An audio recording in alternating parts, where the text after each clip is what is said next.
咁啊，今日繼續做呢個 VF22嘅噴油嘅工作啦。咁咧就首先咧，我哋就會做一個遮蓋嘅動作先嘅。咁因為之前咧上一日咧，我哋就已經做咗呢個上咗呢個淺粉紅色嘅部分啦。咁今日咧就會做呢個粉紅色嘅部分啦。咁啊，同埋就係做埋即係呢個鐵色嘅部分咁樣嘅，咁咧就完成晒成個噴塗嘅工序，就可以拎去組裝㗎啦。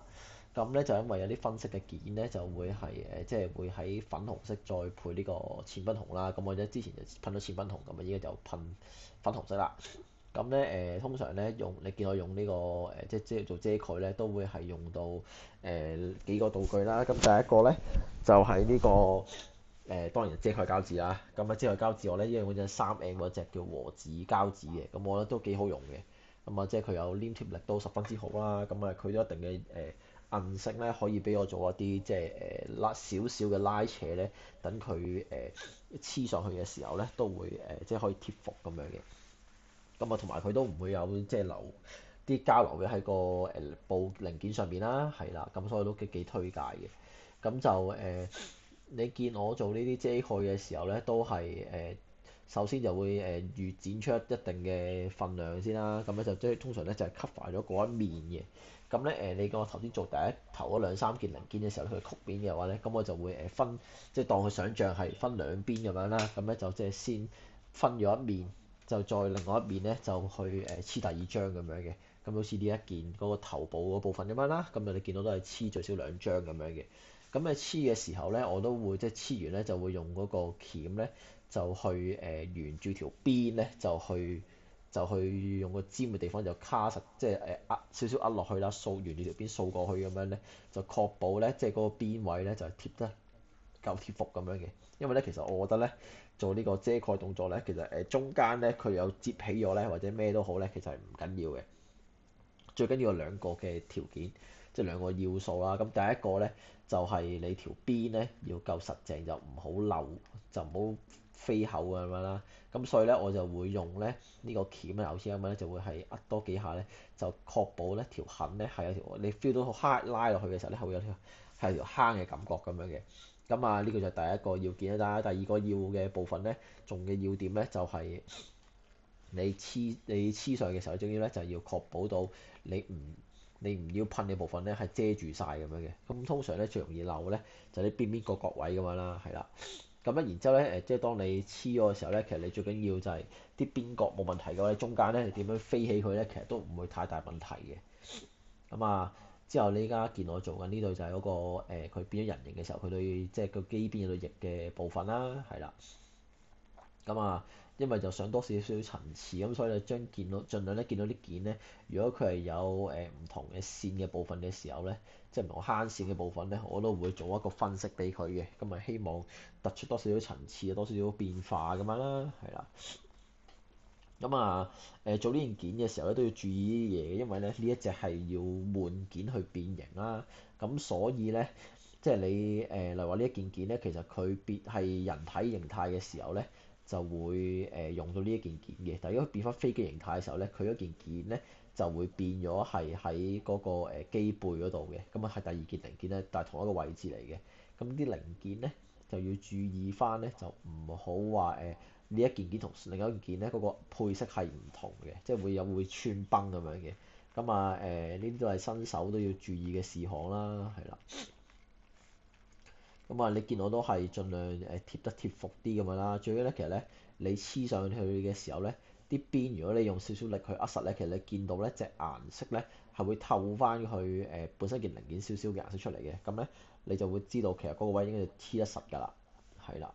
咁啊，同埋咧落刀嘅時候咧，即係盡量咧就唔好重複落刀啦，盡量一刀過咁樣嘅。咁同埋注意啲轉角位啦，因為轉角位咧通常你都會見到咧。佢如果你把刀你嘅刀頭咧去唔到嘅時候咧，佢有機會即係轉個位係飛起咗咁樣嘅。咁所以盡量咧就make sure 你個叫做轉角位咧係即係好好咁樣去即係cut 咗佢啦。如果唔係咧，嗰個披口位就會唔好睇㗎啦。咁有機會咧都會遮住咗咁樣嘅。咁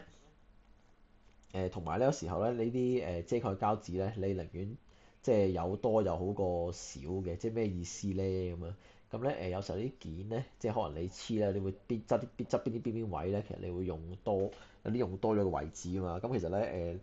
你可以剪走少少佢嘅，咁但係咧即係你基本上你唔會阻住你噴嘅時候咧，其實都冇乜所謂嘅。咁啊，即係好似而家咁樣呢一件啦，咁其實你見到側邊嗰啲邊位咧，其實你可以接翻入去咧，咁啊即係包埋條邊啦，咁樣就 make sure 咧你要噴嘅位置咧，或者你咁講遮蓋嘅位置咧，就唔會即係叫做噴到啦咁樣係啦。咁所以呢啲即係唔要噴嘅部分咧，就即係你啲遮蓋膠紙有多仲好過少咗咁樣嘅，係啦。咁啊，而家繼續去剪埋對翼嘅部分啦。咁因為呢隻 VF22咧，隻顏即係嗰個分件，即係每一件咧都唔算好多嘅分件嘅，咁所以咧就喺遮蓋度咧就會要花多少少心思啦。咁啊，通常都係 Bandai 模型嘅定律嚟㗎啦。咁咧 HG 就係件數比較少啦，咁做咧就會做多啲遮蓋動作啦。係啦，咁 RG 咧遮蓋動作比較少嘅，就可能咧你會做多少少嘅噴件嘅動作啦，係啦，做多啲即係每一件件唔同嘅分析咁樣啦，係啦。咁呢個就應該係做腳嘅部分，應該做腳嘅部分呢個位係啦，咁啊都係沿住佢本身俾我嗰啲嘅線咧去做個分析咁樣嘅。咁啊呢條片拍完之後咧，就會即係應該其實即係我呢條片剪嘅時候咧，其實已經砌好咗隻 VF22㗎啦。咁咧之後咧就會補翻一條咧，即係佢嘅成品出嚟，咁俾大家睇下，即係擺下唔同形態嘅 pose 咁樣啦。咁啊呢隻咧，本來最初話咧就會將隻角嗰隻即係個頭嘅角咧，就即係扁翻平佢，但係我最尾就冇做到啦。咁就所以咧就最後就冇好好咁樣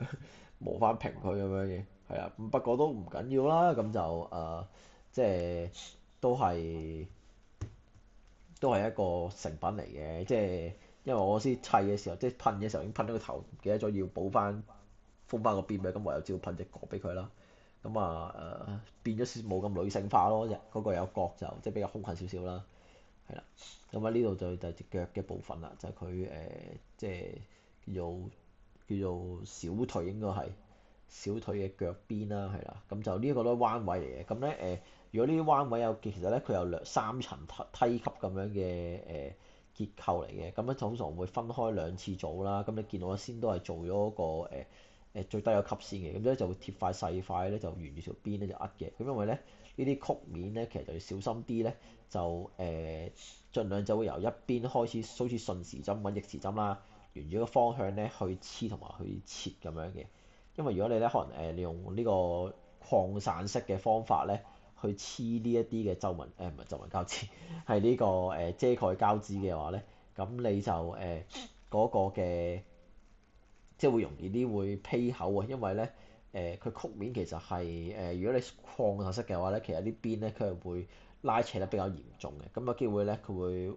你隔切嘅時候咧，佢會收翻入去嘅，咁啊令到你咧切完之後咧，佢會比你原本所切嘅遮蓋位置係少咗嘅，係啦。咁啊，即係想像一個波咁樣啦，你將張紙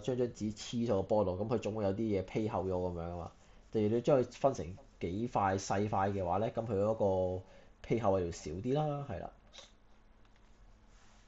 嗰即係到翼嘅部分啦，翼嘅部分平面就簡單啦。咁啊，你見到我咧就即係其實呢個位都做咗自己補條黑線俾佢咁樣嘅。咁原本好似得一個黑線嘅啫，咁我決定加多黑線俾佢咁樣啦。咁啊，做埋個分析俾佢，咁咧就等佢即係多少少嘅層次出嚟咁樣啦，係啦。咁啊，呢一隻嘅 VF22其實都唔算花咗我好多時間嘅，咁就即係其實應該都係3、幾日就搞掂咁樣啦。即係實際用嘅日子就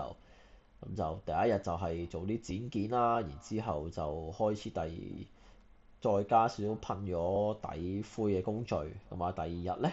就係上色，咁啊第三日咧就係做一啲即係其實好簡單補黑線啦。咁啊，同埋第三日就做黑線同埋呢一個噴埋第一浸呢個淺粉紅色。咁啊，之後呢日咧就應該第四日咧就係做呢個遮蓋再加噴油咁樣嘅。係啊，咁啊最尾就係組裝同埋影相啦，係啦。咁啊，你見我呢一副咧都係剪嘅時候咧，就都盡量預多少少位俾佢啦，係啦。咁啊最多到時你黐多咗嘅話咧，咁就你解翻佢出嚟啦，啲邊邊位係啦，用乜膠紙剪一剪佢。咁就你記住咧，呢啲切割即係遮蓋膠紙咧，就唔需要慳你遮蓋膠紙，因為咧其實都唔係真係貴嘅。咁啊就反而咧就係你用把鉗咧去扼住條黑線嗰個邊位咧，即係你刻得夠實咁樣整得多嘅位置咧，其實就唔緊要嘅。咁啊，捉住條邊，所以就係咁啊，即係到佢隻翼嘅第二個部分啦。咁就呢一條邊都幾靚嘅設計嘅時候，呢個原裝嘅一個一條坑咁，所以決定咧就真係用翻佢個分析啦。咁咧因為咧巴塞拿嗰隻VF17好似係咁咧都有類似嘅即係呢啲顏色分件嘅。咁咧佢就係好似係藍色同埋白色嘅分析嚟嘅。咁啊呢一隻就都係做翻粉紅同埋呢個切粉紅啦。咁就呢一隻嚟講咧，其實佢個我會形容嗰個顏色比例咧，就係呢個七成就係呢個唔係喎，六成咗啦，六成就係淺粉紅，之後咧就三成就係粉紅啦。咁啊，剩低咧就會係黃色同埋就係呢個金屬藍色啦，係啦。咁咧就即係符合翻呢個叫631嘅顏色設計嗰個概念啦。即係大家如果讀少少一啲設計顏色嘅概念，有一個631嘅概念啊，就即係咧你個主色就佔咗你六成嘅顏色啦，咁然之後咧你嘅副色咧就係佔咗30% 左右啦，咁啊最尾嘅10% 咧就會用一啲即係叫做突出嘅顏色咧去做一個嘅襯托咁樣嘅。咁啊通常咧綠同3嗰兩個顏色咧，一係咧就會 contrast 比較大啲。又或者咧，佢係同色系咁嘅，咁呢一隻咧就用同色系嘅方法去做啦，係啦。咁啊，所以就我而家就再嚟做緊呢個 mask 嘅工作咁樣嘅。係啦。咁啊，你見我都係黐嘅時候都係最主力就係沿條邊佢都會用嗰個鉗去勾畫條線出嚟嘅。咁啊我之前咧都會試過直頭用多一次咧，就係呢個叫做滲線液咧，去滲埋條線出嚟咧，咁啊容易啲確保條線係見得清楚啦。咁不過咧，即係因為時間所限咧，我就即係就冇做到呢個步驟咁樣嘅。因為滲咗線嘅時候咧，會容易啲睇到一條線啊唔係清楚啦，係啦。咁咧就咁就呢啲滲線清楚嘅時候咧，會容易啲，唔會即係你切嘅時候切錯線啦，係啦。咁啊，到呢個機背嘅部分啦，咁呢個機背部分咧，佢又其實一條好幼嘅分析位嚟嘅，咁啊即係都做埋俾佢啦。咁最初諗住不如偷個懶就直接用筆塗算啦，但係覺得既然都係啦，咁不如黐埋佢啦。咁咧呢個位咧，就即係其實你遮蓋嘅位置係多過你要噴嘅位置咁樣嘅，咁啊。我都要黐㗎啦，咁咧如果你有睇到嘅話咧，其實我係有用咗兩隻嘅膠紙嘅，咁一隻咧就依家用緊嘅，即係淺綠色嘅3M 和紙膠紙啦，咁咧就唔使特別去啲模型鋪度買嘅，咁我就喺樓下店咁鋪度講我要3M嗰隻和紙膠紙咁有㗎啦，咁呢個都係啲網友推介嘅。咁啊，另外一隻咧就係田工嗰隻嚟嘅，咁你見到呢有特別黃色嗰隻咧，就係田工嗰隻嚟㗎啦。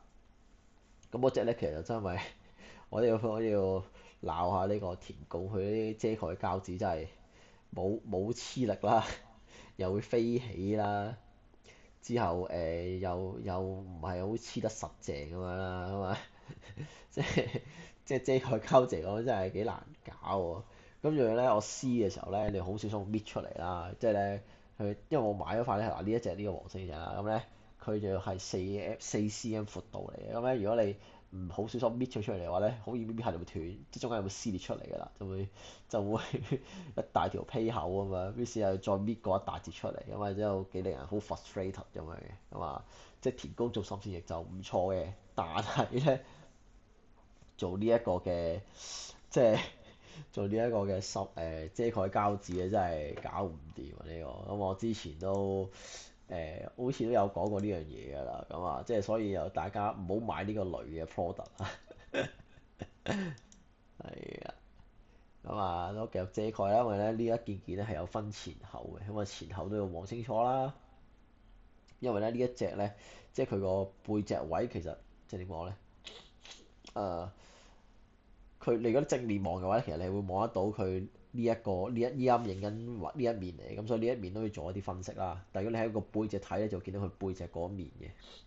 咁啊，所以就兩邊都要做嗰啲遮蓋啦，係啦。咁啊，即係就頭先所講啦，有一件即係人形態嘅時候，就係喺佢身上面嗰隻翼咁樣咧，就係呢個部分都要做翻分析，就要同佢對比翻係同一個位置啦。如果唔係咧，咁就會即係變形嘅時候就會變咗色㗎啦，嗰啲位置。咁所以呢一個位咧就都望翻清楚啦，跟翻我之前嗰個分析嘅部位，跟翻佢相同嘅分析咁樣啦。係啦，咁啊呢啲就真係要注意翻。咁啊，通常如果你冇假組到嘅話咧，或者你冇乜經驗嘅話咧，就好容易就會做錯呢啲位置嘅。咁啊，因為你可能好專注，淨係即係幫緊呢一件件做分析，你冇諗過其實同另外一件件係一樣咁樣噶嘛。咁啊，所以呢一個位置就要小心啲啦。係啦，咁啊呢一件件都係花好多時間去遮蓋，遮咗80嘅位置去噴2成噶啦。咁啊，都係咁噶啦，即係做遮蓋嘅環節就係要咁樣做噶啦。咁啊，所以就要花時間啦。咁啊，通常砌模型就係咁樣啦。之前我睇嗰條片都有分享過，即係砌模型，即係學習到啲乜嘢。咁其實即係你要好 focus 喺即係呢一當下即係你砌緊嘅模型嗰一個部分咁樣啦，即係唔需要諗其他嘢嘅。咁即係總之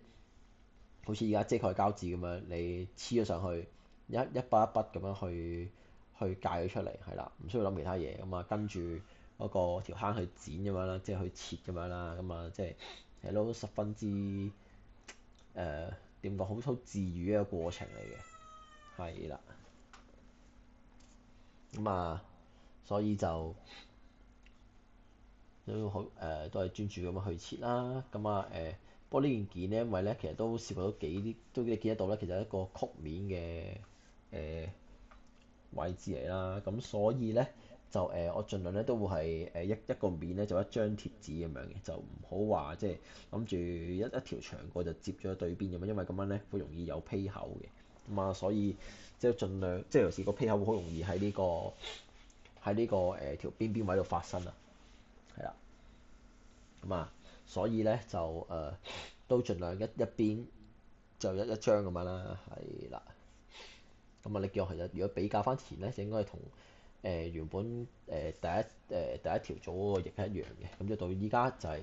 呢個機應該係背嘅下半部分嘅位置啦。咁啊呢件咧其實個樣有少少似山 booster 嗰個位咁樣嘅。咁就呢個位咧，其實都曲面都搞咗好耐，因為咧呢個曲面又佢個位置係比較撩撚啦，你見到佢夾住咗兩邊咁樣啦。咁啊，所以就都界嘅時候都要就一就啲角度咁樣嘅，你都見我喺度刻咗好耐。咁同埋咧，佢應該條坑位咧，其實佢做得爭少少咁咧。佢好似去嗰個位去唔到個尾位嘅，你見到其實係條坑度消失咗咁樣嘅，去到個尾度。所以你都夾硬你要刻塊出嚟咁樣啦，喺個內籠嗰個位。咁啊，同埋都係重複咁樣做啦，呢個位係啦。咁啊，呢一隻就其實我就冇貼水貼嘅，最後係純粹噴完之後噴咗燒光，砌埋就收工咁樣。係因為我覺得如果貼咗水貼咧，喺的而且確嗰個細緻度或者個 detail 會多咗嘅，但係就我覺得唔似一部少女心嘅機體咁樣啦。咁所以就冇上到水貼咁樣嘅。咁啊，只係噴完分析咁就收工啦。咁啊，依家就都係去到遮蓋嘅尾段啦。咁啊，都係努力咁樣喺度切緊嘅。咁啊，其實你見到呢一件件咧，其實本來後邊咧佢應該有個位咧，就係有幾個六角形嘅 pattern 咁都想噴埋色嘅，但係咧最後就唉算啦，偷一偷懶就冇做呢個切割咁樣嘅，就冇得遮蓋咁樣嘅，係啦。咁啊，都好努力咁去切緊啦。咁啊，同埋用個鉗咧，就慢慢咁樣去沿住條邊咧，去搣翻嗰個要噴嘅位置出嚟嘅。咁啊，通常去到噴，即係叫切到中後期嘅時候咧，個人開始用wing 下咧，你會唔記得咗邊一個位置係要做呢、一個遮蓋，邊一個係唔使嘅。咁啊就好易會撈亂啦咁啊，咁所以咧即係都要做嘅時候都要俾多少少嘅專注力喺度嘅，係啦。咁啊，而家就切埋條邊啦，係啦。咁就應該做埋呢一件咧，就好似都已經要遮蓋嘅部分都遮蓋晒㗎啦。咁跟住落嚟嘅工作咧，就會係噴油嘅工作。咁咧就即係，但我記得我噴油嘅時候咧，個次序咧其實就唔係噴咗呢啲遮咗蓋嘅先。咁應該會講下點解嘅，係啦。咁啊都係切條邊啦，都喺度，係啦。應該遮埋個尾就搞掂㗎啦，係啦。咁咧跟住落嚟嘅步驟咧就係開始噴油啦。咁咧就我會先噴咗一啲佢似係純係噴啲白底灰先嘅。咁就有啲件如果係深粉紅色咧，即係佢本身係唔使分析做深粉紅咯，先噴咗佢白底灰先嘅。咁因為咁樣咧，所以我咧就會將其他都係要噴白底灰嘅件咧先噴咗先。咁因為咧佢噴白底灰大約乾嘅時間咧係即係至少半個鐘頭啦，咁樣之後先再開上浸第二浸色咁樣嘅。咁所以咧，即係如果你噴呢個次序，你先噴咗白底灰，咁等佢乾咗，咁你同時間咧，你可以再噴已經即係噴到晒底灰上埋砌淺粉紅色嘅分色嘅粉紅色咧，咁你就可以慳翻啲時間，唔需要就要噴完再等咁樣嘅，係啦。咁所以你一見我咧就先上白底灰啦，咁有一部分咧係需要噴呢個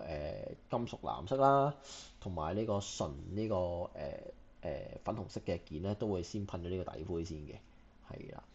咁咧，我依家咧就主要用兩隻底灰，一隻咧就係白色底灰，咁咧都係1500，即係個1500嘅白底灰啦，我稱之為係即係佢嘅密度啊，係啦。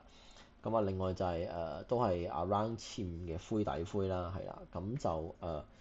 通常咧我就冇用黑底灰咁樣嘅，因為黑底灰就噴金屬色啦。咁咧我自己會就咁噴呢個灰底灰，再噴呢個黑底灰啦。咁啊即係唔係黑底灰，即係先噴呢個淺底灰、灰色底灰，然之後再噴黑色。咁啊即係叫做一個黑色嘅底色俾佢咁樣啦。咁啊的而且確呢個做法咧係會噴多一浸咁樣嘅。咁啊但係因為我懶就即係我唔係懶咯，我懶得去買一支黑色底灰啦，咁所以咧就即係用灰底灰之後噴黑色再上金色咁樣去處理嘅，係啦。咁啊，然之後就而家都係噴緊啲深粉紅色嘅部分啦，就要噴咗個白色底灰俾佢。因為咧我發覺之前噴一隻咧就係我噴灰色底灰嘅話咧，要上呢啲比較鮮色或者係比較淺色嘅件嘅時候咧，其實個效果就會好又會即係會啞色咗啊，個鮮豔度低咗。咁所以決定咧都係整翻隻白底灰俾佢咁樣嘅，係啦。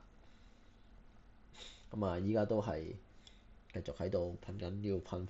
粉紅色嘅部分嘅件啦，係啦。咁啊，等佢乾咗嘅時候咧，其實就應該即係一路等佢乾嘅時候咧，噴粉紅色咧，咁噴完粉紅色要分色嘅部分咧，其實同步佢都已經可以噴埋呢個粉紅色㗎啦。咁所以就即係會順暢啲啦，係啦。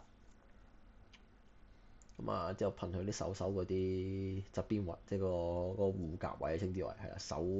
背嘅應該係，唔係手心位置，係啦。咁啊，所以就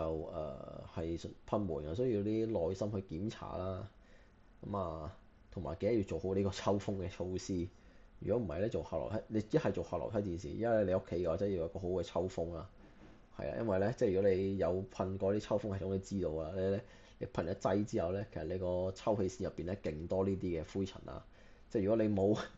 冇做呢啲嘅措施嘅話咧，其實你呢啲嘅灰塵就喺你個屋企裏邊飛揚啦，有得喺你個肺入邊啦，咁啊呢個都唔係幾好嘅。咁所以要做好呢啲嘅保護措施啦，係啦。同埋呢個就好似隻腳嘅部分啦，呢個就係即係我已經噴呢個 HG 砌下就已經知道呢啲件係打咩件啦，已經係啦。咁所以你有做呢個假組嘅時候咧，其實就會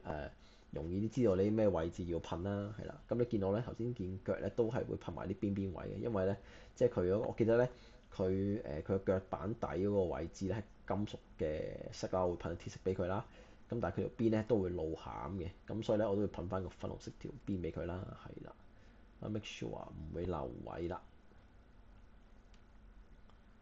咁啊，即係呢個好似就係手嘅部分，呢個係啦。咁啊，依家啲 HG 嘅啲分析越出越都唔錯啦，尤其是喺呢個，尤其是喺呢個咩時候咧？好似係 SEED 即係最新嗰期 SEED 電影嗰陣時出嗰啲 HG，同埋就係應該係水星嗰期 HG 啲分件啊分析都已經做得好好。即係再你見到最新嗰隻咩 QUX 啊，係咪更加屈機添啊？直頭係咁，不過隻我就冇砌到冇做到嘅，係啦。咁啊，依家都係噴緊底灰，係啦。咁啊，因為咧金屬色嘅部分呢啲有啲件咧，即係鐵色嘅部分咧，佢件本身係灰色啦，咁所以咧噴上去嘅時候好考眼力，到底有冇噴到濕濕地就完成，即叫完成咁樣嘅。咁啊，呢一件黑色嘅件噴底灰都還好，或者有啲件咧佢同嗰隻底灰色一樣灰色嘅話，真係好鬼辛苦，你要望清楚。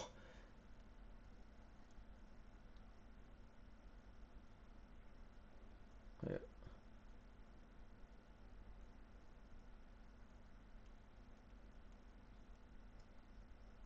咁啊之後依家都係噴緊底灰嘅部分啦，係啦。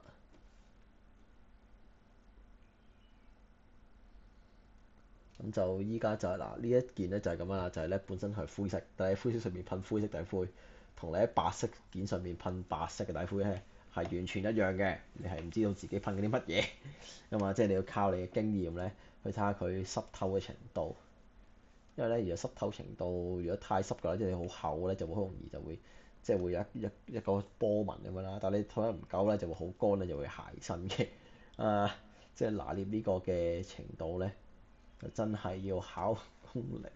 同埋體力嘅視力。咁咧，話後尾咧就已經做噴好晒個底灰咧，就噴呢個遮蓋咗嘅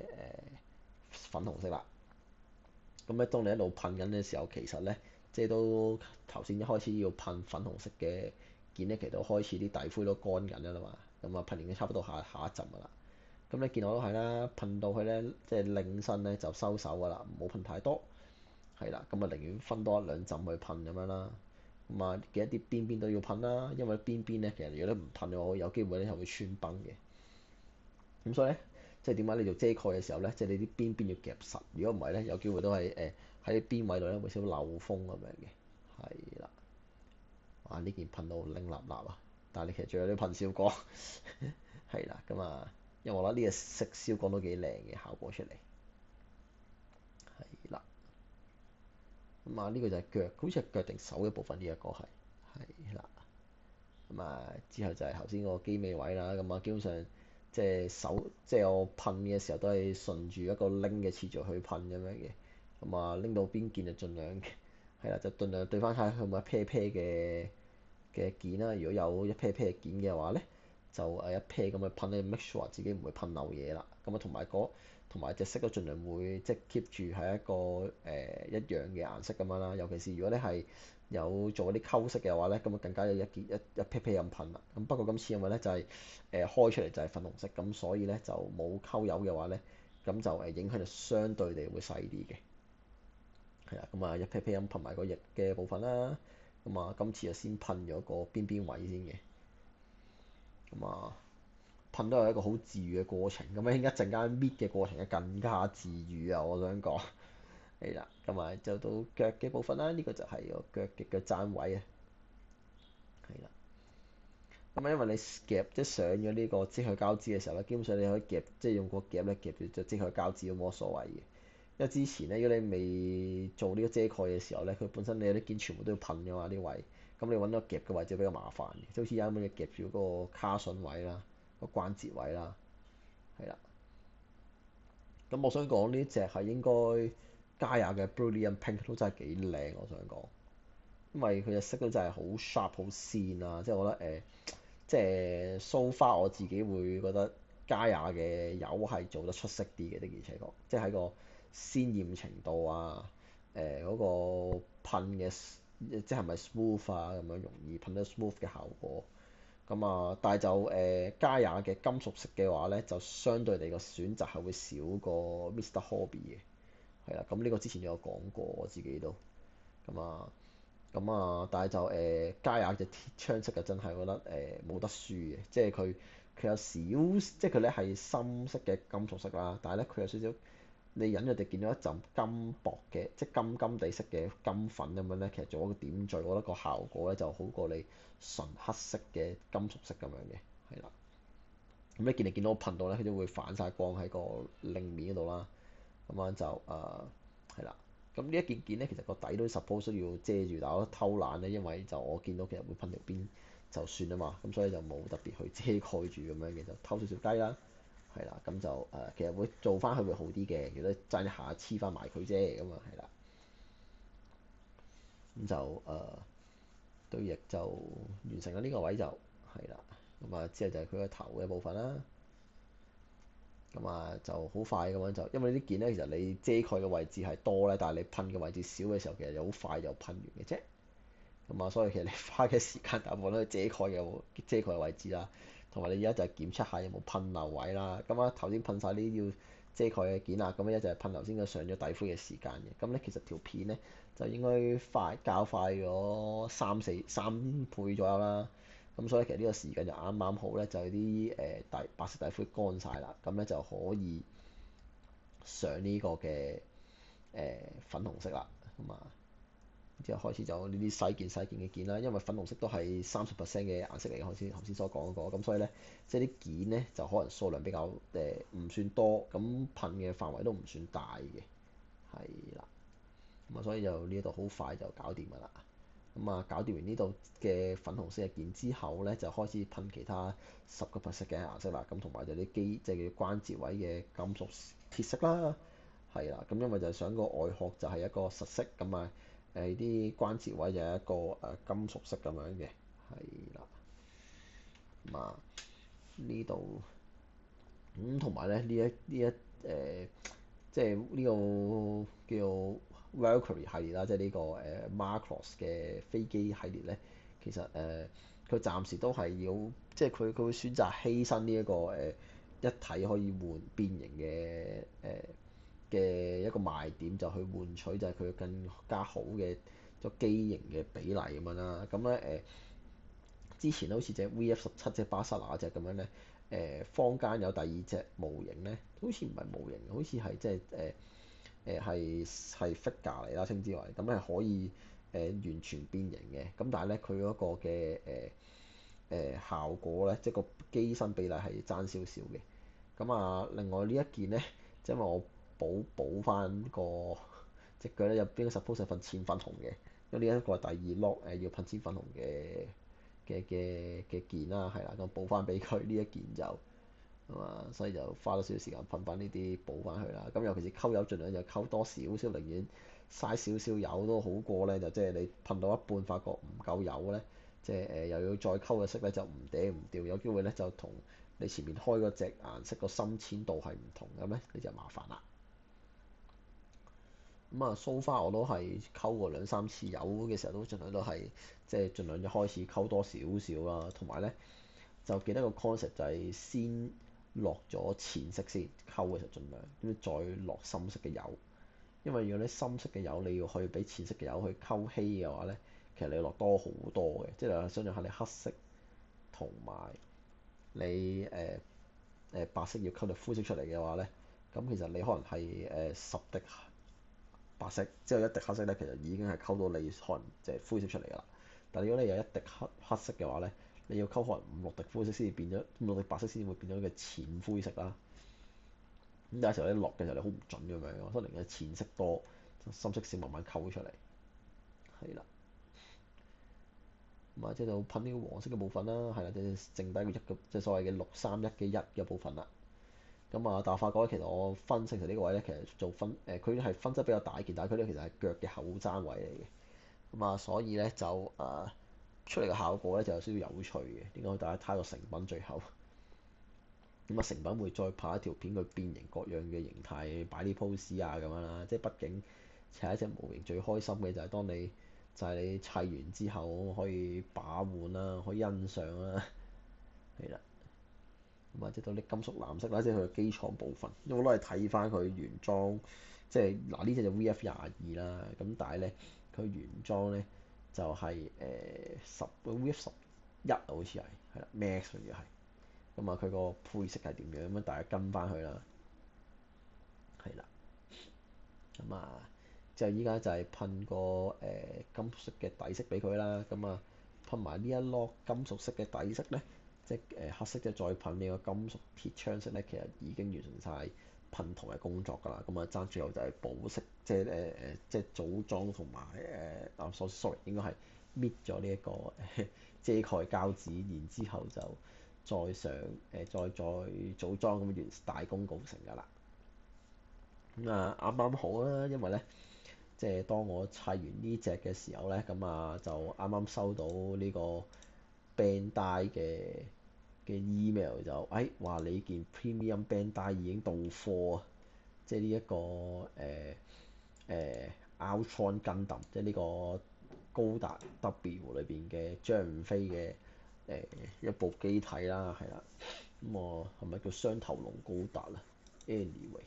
咁啊，嗰隻我都見過，其實應該係唔知第3次出喺 Premium Bandai 度㗎啦。咁啊，不過就終於都拎即係購得到啦。因為之前咧未翻貨嘅時候咧，喺出邊都食炒價嘅話咧，都食得好貴，即係都好似成3嚿水，運咗成2嚿幾3嚿水，但係一連埋運費都係2嚿水唔使。咁啊，所以大家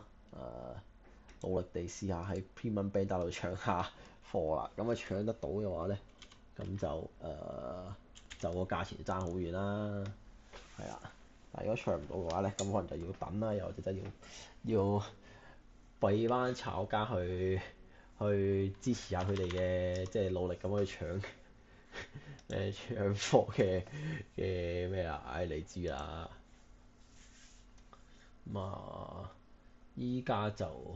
不過呢期 Premium Bandai 都係出啲 PG 同 HG 多啊。睇下先。咁啊，本來我見到即係我自己都砌隻角嘅。咁樣佢有個Premium Bandai 嘅，即係嗰個叫做佢 Premium Bandai 有隻風雲再起同埋呢一個叫做咩啊？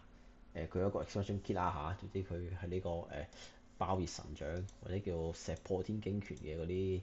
kit，佢有得買，但係我覺得因為我自己都買咗隻風雲再起同 Master Gundam 都砌埋，咁我唔想砌多隻風雲再起，因為我就咁睇佢 Premium Bandai 咧，好似係好似其實係同 HG 嗰隻風雲再一樣嘅，咁啊所以就唔係好想買佢，因為我砌多隻咁好似有啲傻仔，係啦。咁啊，所以就雖然佢有貨啦，但我見即係之前炒價都係貴差唔多1倍咁樣嘛。咁但係最後呢隻就算啦，我 skip 咗佢啦。咁同埋我見嘢做得買，神奇地。好咁啊，題外話咁樣啦。咁啊，依家就係拍緊呢個最後一個噴鐵槍色嘅位置。咁啊，噴完鐵槍色咧，咁啊所有噴塗嘅工作都完成㗎啦。咁啊爭即係叫撕除呢個遮蓋膠紙。咁咧就然之後咧就係會做呢個即係做呢個組裝嘅工作同埋拍攝嘅工作啦。咁啊組裝我就冇拍到嘅，因為太心急啦已經。見到佢咁開心噴好晒咁樣，直接喳喳冧砌埋佢。咁啊喳喳冧開下一隻工諗住。咁啊依家就應該噴埋啲機甲位嘅位置啦，係啦，呢尤其是啲關節啊嗰啲部分係金屬色咁樣啊。咁啊呢隻我少少偷懶嘅，本來啲位都想用少少金屬色嘅筆塗咧去補多少少層次出嚟，但係最尾都 skip 咗呢一 part，係啦。因為就已經開始諗緊下一隻做啲乜嘢啊嘛，已經即係話點樣做啊，係啦。咁啊噴晒啦，咁去到獅子嘅部分咧，就大家可以靜心欣賞啦。